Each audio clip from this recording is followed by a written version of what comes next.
miền rương hạt muối nơi xa chập ấy khai cặp bột bà đòi mê ca sầm nóng ní còn ăn thá quạt dọc lôi chơi từ nia kia thưa xa oi kì bà tàu pe thưa xa mai ca hơi ó sạp tai khang mà chạp xa mình đào sai lôi cả tam sa ca sòn giá oi quạt té lời ní quạt lẹ luôn bà về từ nia chập bẹ từ nia kia buồn co nhung cào chơi từ 4-20000 per pon 20000 per pon ដើម្បីយកមកធ្វើផ្សារនេះ យកមកថែមផ្សារហ្នឹងផ្សារទៅធ្វើដំបងវគ្គយើង20000ជាង28000ប៉ុន្តែចាំគាត់ដោះស្រាយផ្សារហ្នឹងជ័យអតុនប្លង់គាត់នឹងឲ្យបានគាត់ឲ្យយើងលុយពីមុន20000ជាងវា3ឆ្នាំមកឲ្យតិចតិចខ្ញុំយកប្រើការថាទេខ្ញុំយកទៅឲ្យការប្រាក់ភាពគ្រប់ហ៎ដឹងទៅលោកអ៊ុំមកតនិនចូលមួយឆ្នាំជាងអត់តន់ដល់ បងប្អូនឈ្មោះអីបងជួយនិយាយលឺណា ខ្ញុំឈ្មោះណាសុភាព ណែតសុភាពផ្សារនេះគេហៅផ្សារអីបង ការចបៃ ផ្សារចបៃ បាទអូន ហើយផ្សារនេះធ្វើតាំងពីពេលណា ធ្វើទាំង2000ចុង2021 ចូលចិត្ត2022 ហើយពេលដែលធ្វើហ្នឹងយ៉ាងម៉េចបងអញអ្នកណាជាអ្នកឲ្យបងធ្វើហើយពេលនោះបងខាត់ពេលវេលាចំណាយទុនអីខ្លះ បាទខ្ញុំធ្វើតាមដំណើរអញ្ចឹងទៅហើយយើងក៏ខ្វះខាតត្រូវយើងប្រើដើមច្រើនទៅដល់បងគាត់ឲ្យយើងថាបើឆក់ណាបានឆក់ទៅខ្ចីធនាគារបានខ្ចីធំទៅ បងជាដូនមួយបង bà đây là chim chạp xa nè ao dương xây từ nia kia do mà thưa បាទ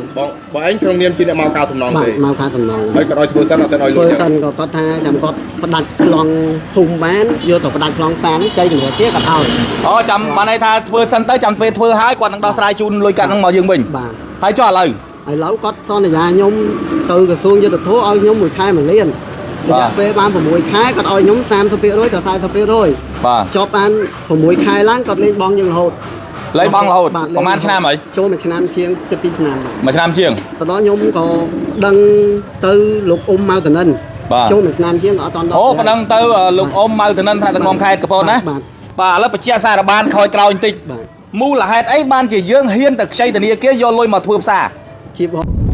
កម្ពុជាឆាត់មុខថែរក្សាសម្រស់ Hanivin មានប្រសិទ្ធភាពខ្ពស់ក្នុងការព្យាបាលបញ្ហាមុខមុនគ្រប់ប្រភេទមុខជាប់មុខអាចរុយនិងមុខអាឡែស៊ី សាប៊ូកក់សក់ Pit On Care ជាផលិតផលសុទ្ធនាំចូលពីប្រទេសកូរ៉េដែលជួយព្យាបាលរាល់បញ្ហាសរសៃសក់ខូចបែកចុងសក់សំពងកាត់អង្គែឡើងប្រេងសក់ជ្រុះនិងជួយបណ្ដុះសក់ថ្មីមានជ្រើសរើសតំណាងចែកចាយទូទាំង25ខេត្តក្រុងផងដែរទំនាក់ទំនងទូរស័ព្ទលេខ086 55 57 72 066 88 86 72ឬតាមរយៈ Facebook Page Pit On Care ជាបងប្អូនហើយនឹកស្មានថាគាត់ឲ្យទៅយើងដោះវិញបានអញ្ចឹងណាបង បានន័យថាយើងម៉ៅការពីគាត់មែនប៉ុន្តែចេញលុយខ្លួនឯង ខ្ញុំខ្ចីគាត់ឲ្យខ្លះយើងខ្ចីលុយធនាគារ អូគាត់ឲ្យមកខ្លះតែអត់គ្រប់ បាទអត់គ្រប់ ហើយយើងខ្ចីលុយធនាគារដាក់ប្លង់ណាគេ ដាក់ប្លង់ម៉ែខ្ញុំ ដាក់ប្លង់ម៉ែ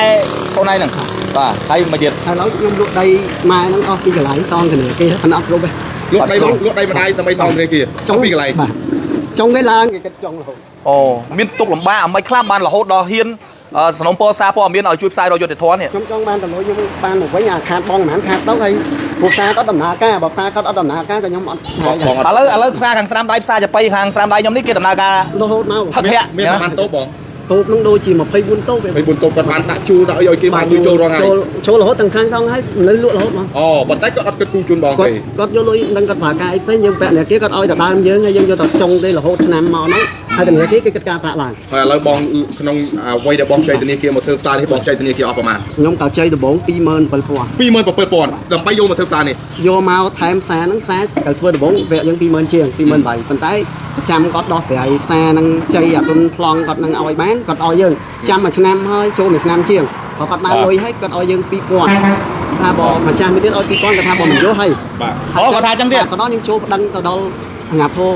អាជ្ញាធរហ្មងទៅ អាញាធរភូមិអីបែបប៉ុណ្ណឹងអស់ហើយ ដឹងហើយអស់ឡើងទៅលើបានឯកសារនេះ ហើយគាត់ចុះឥឡូវសល់លុយប្រមាណតែគាត់មិនដោះស្រាយឲ្យយើងនេះ លុយខ្ញុំនៅ8000ជាង $8000 ជាង ប៉ុន្តែខ្ញុំចង់បានតែលុយប៉ុណ្ណឹងមកអារឿងចាស់អីយើងលេងរំលឹកណា អូអារឿងការប្រាក់អីជំនួយចិត្តអីហ្នឹងអត់ចង់បានទេបើឲ្យវាផុតទៅចោះណា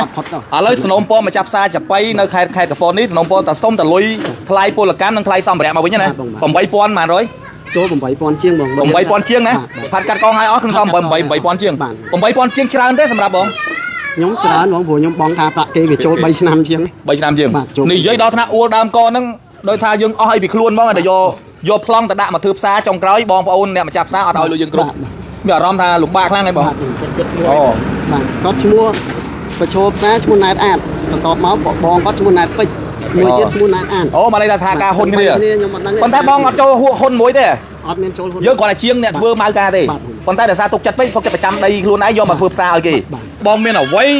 ចង់និយាយទៅកាន់ម្ចាស់ផ្សារអ្នកម្ចាស់ផ្សារចាប៉ីនេះ ខ្ញុំចង់ឲ្យតែទូទាត់លុយដល់នៅស្គាល់ ខ្វះខាតចំណេញហ្នឹងអត់ខ្វល់ទេយើងសូមតែទូតតលុយខ្ញុំយកទៅដោះកូនលេង จะไปปันเนี่ยที่ผมสมหนาวน้องพูดแต่ปันนั่งหรอ